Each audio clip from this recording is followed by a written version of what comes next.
Hi, I'm Kristen Narvaez and I work for Invertec Drives. Today I'm going to show you how to connect and commission an Invertec E3 drive.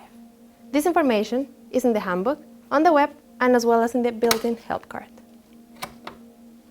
Connect the supply to the E3 at the top here. Check you have the right drive for your supply, as E3 drives are available for 230 volts single and three-phase supplies, as well as 400 volts three-phase supplies. Incidentally, a separate range of drives are available for single-phase input motors, but here we will stick with the usual three-phase motors.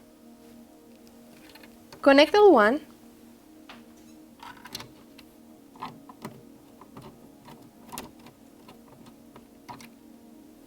and L2 for single-phase supplies.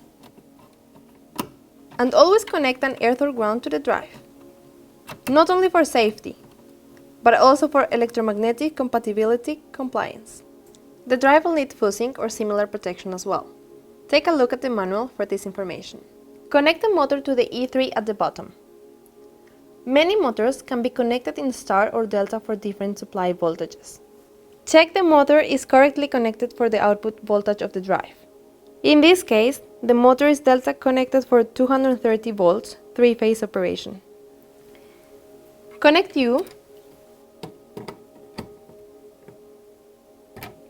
connect V, and connect W to the corresponding motor terminals. The motor will run clockwise looking on shaft if correctly connected.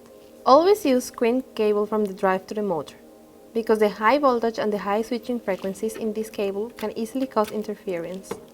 Earth the motor locally and through the cable connection as well as the screen. Now for the controls.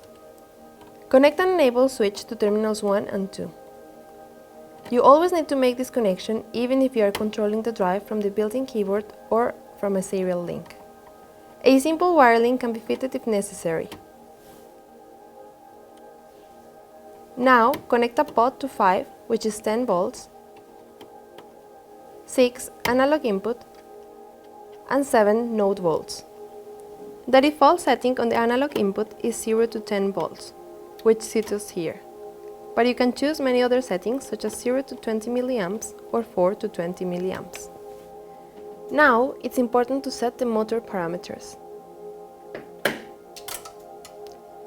It's important to set these parameters so the drive can protect the motor and also give the best performance and efficiency. Press Navigate for a couple of seconds to access the parameters. Scroll with up or down arrows to the parameter you need to access. Here we can see parameter 7, the motor voltage. Press Navigate again to access the parameter value, which is already set to 230 volts, so we don't need to change it. Press Navigate again and then scroll to the next parameter, parameter 8. This is the motor current rating, which is important for protection. The rating plate on this motor says 1.9 amps for delta connection, which we have here. Set that using the up and down arrows. Press Navigate and scroll to parameter 9, which is the motor frequency. This already matches the motor, so we don't change it. Now go to parameter 10, which is the motor RPM. If I change this from 0, the main effect is to change the display to RPM. I will set it to what's on the motor rating plate, 1400.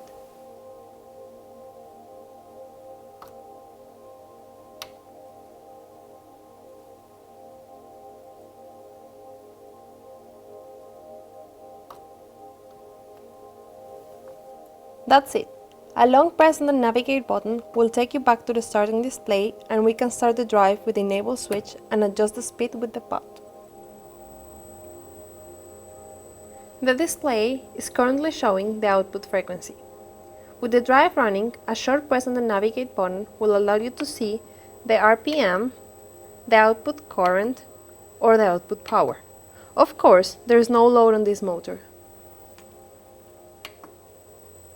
If you get stuck, you can easily reset all the parameters to the factory settings by stopping the drive. Then, press up, down and stop buttons together for a second until PDEF shows up. Then reset the drive with the stop button and start again. That's it. It's a simple, easy drive to set up and use and will give years of service. It will probably pay for itself quickly with energy savings or improved process control, but that's another story. I hope this short video has been useful. Look out for other training videos to help you get the best of your Invertec drives. For more information, go to invertecdrives.com. Bye for now.